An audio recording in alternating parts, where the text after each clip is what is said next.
Template City Guide. Bienvenue dans cette nouvelle vidéo de la série Template. En quelques mots, City Guide permet de pointer des localisations spécifiques sur une carte et d'y joindre un grand nombre d'informations dynamiques. Je vous montre ça tout de suite. City Guide permet d'avoir une map avec des spots dessus et quand on clique sur un des spots sur la map, on va pouvoir l'afficher pour en voir ces différentes informations. On peut également visualiser les spots sous forme de liste, tout simplement, et avoir un profil d'utilisateur. Ce qui est intéressant avec City Guide, c'est que c'est synchronisé directement avec une base de données Airtable. Donc si on rajoute de nouveaux spots dans la map, cela se met à jour automatiquement dans l'application. Je vais vous montrer comment configurer tout ça. Donc déjà, allez dans la page des templates de Voltap et choisissez City Guide et copier. On se retrouve sur notre propre projet City Guide. Si j'appuie sur Play, on peut voir que du coup tous les spots se chargent.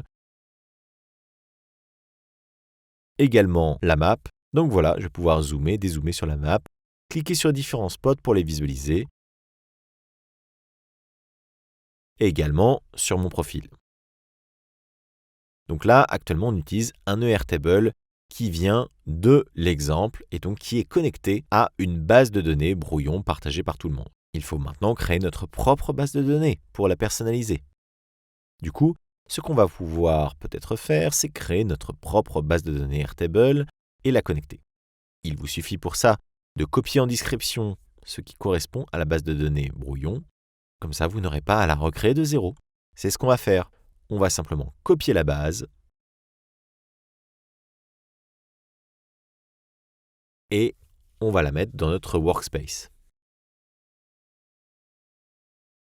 Voilà, on peut voir qu'elle est là. On peut la renommer en fonction du nom de notre application, mais ici, on va rester sur City Guide.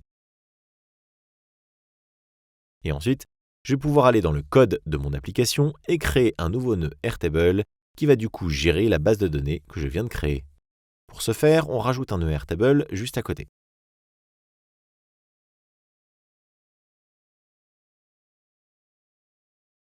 Donc là, dans mon nœud Airtable, j'ai besoin d'avoir la clé API.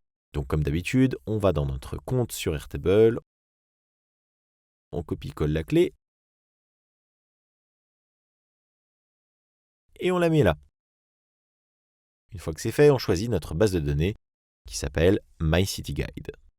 Ensuite, on choisit la table, c'est-à-dire l'onglet. Ici, c'est la table Spot. Et voilà, on a notre nouveau nœud Airtable qui est configuré dans notre base de données. On n'a plus qu'à reproduire le comportement de l'ancien bloc Airtable. Il faisait deux choses, recréer l'ensemble des spots de manière normale, donc à l'apparition de l'application, donc à l'apparition du nœud qui se charge au début de l'application, soit quand la search query, la recherche de requête, change, c'est-à-dire quand on tape quelque chose sur la barre de recherche. Pourquoi ? Tout simplement parce que si je tape du texte, la liste des éléments affichés va changer pour correspondre un maximum au texte que je viens de rentrer.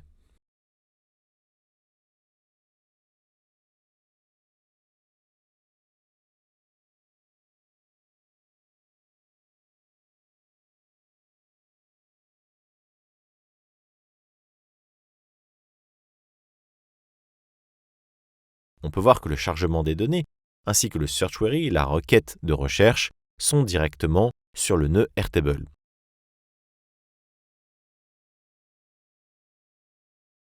On va les bouger là-haut, comme ça au moins ils seront accessibles un petit peu partout dans notre exemple.